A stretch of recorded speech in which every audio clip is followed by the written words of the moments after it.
अस्सलाम वालेकुम everyone, this is Mohammad Bashir Ahmed और हम अपने एनर्जी की वीडियोस को स्टार्ट कर चुके हैं।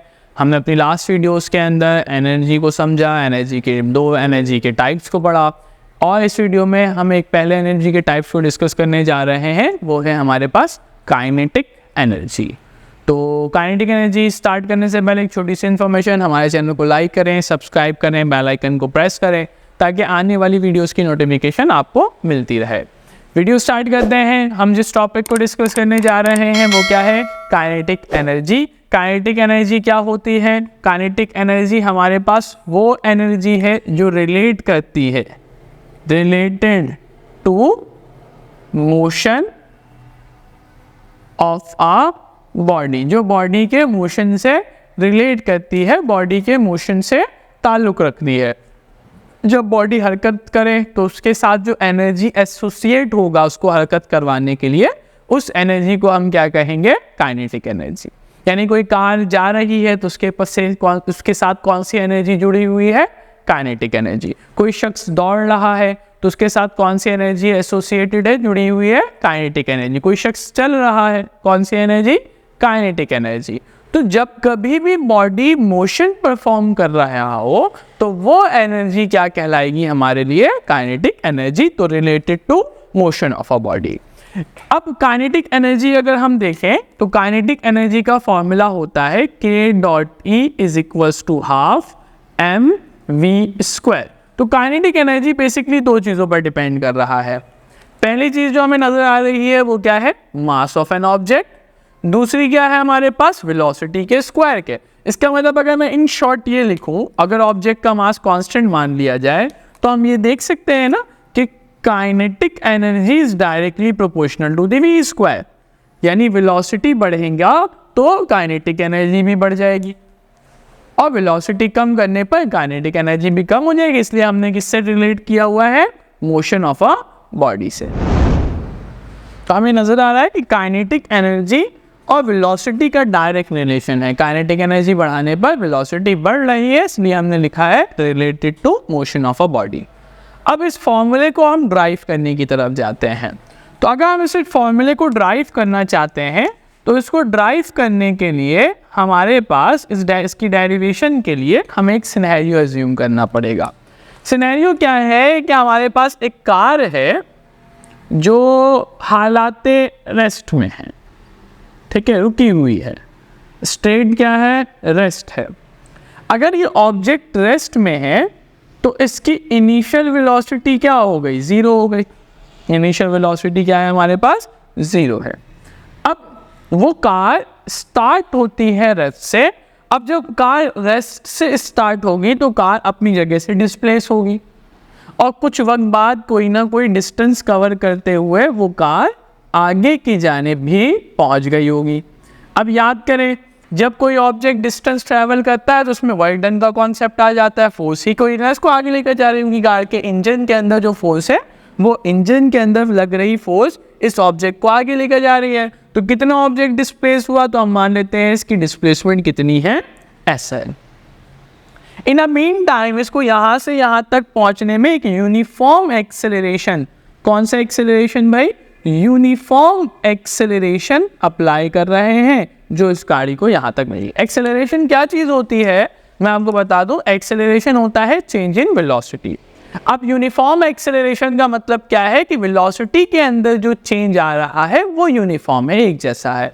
1 सेकेंड के बाद 2 मीटर पर सेकेंड की स्पीड हुई, फिर अगले सेकेंड में 4, फिर अगले सेकेंड में 6। तो अगर आप देखेंगे तो हर सेकेंड में 2-2 यूनिट का चेंज आ रहा है, इसलिए इसे हम कहते हैं यूनिफॉर्म एक्सेलरेशन।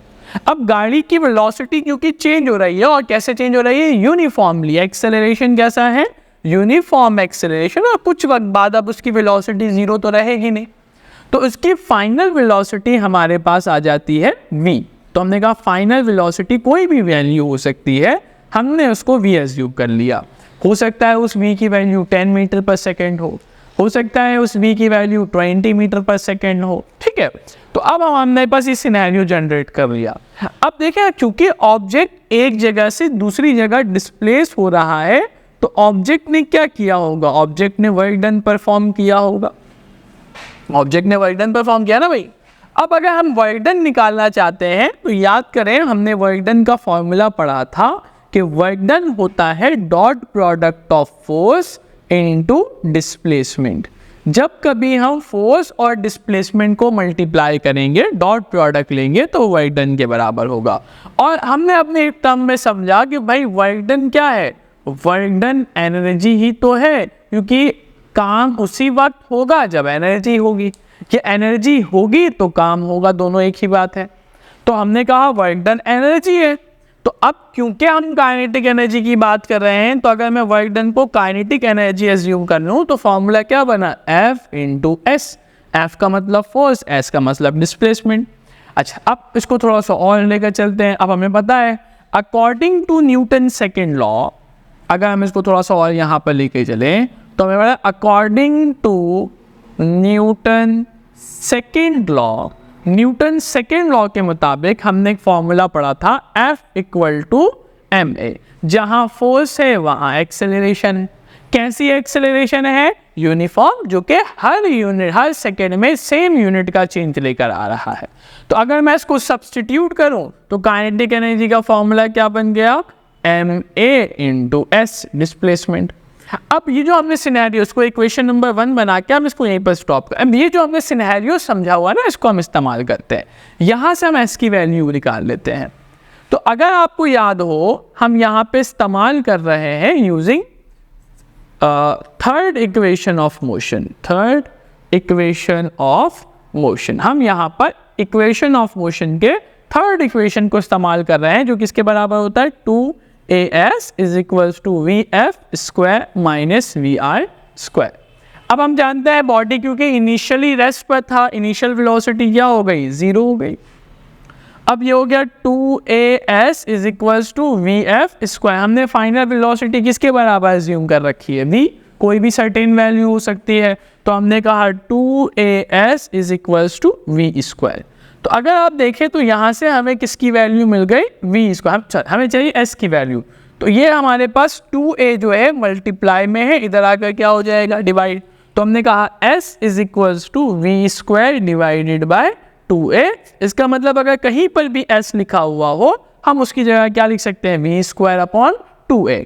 इस इक्वेशन को, इस वैल्यू को हम पुट करवा देते हैं इक्वेशन नंबर 1 में, तो काइनेटिक एनर्जी कुछ इस तरह से बन जाएगी, ma इंटू एस की जगह क्या पुट करेंगे, v स्क्वायर अपॉन 2a।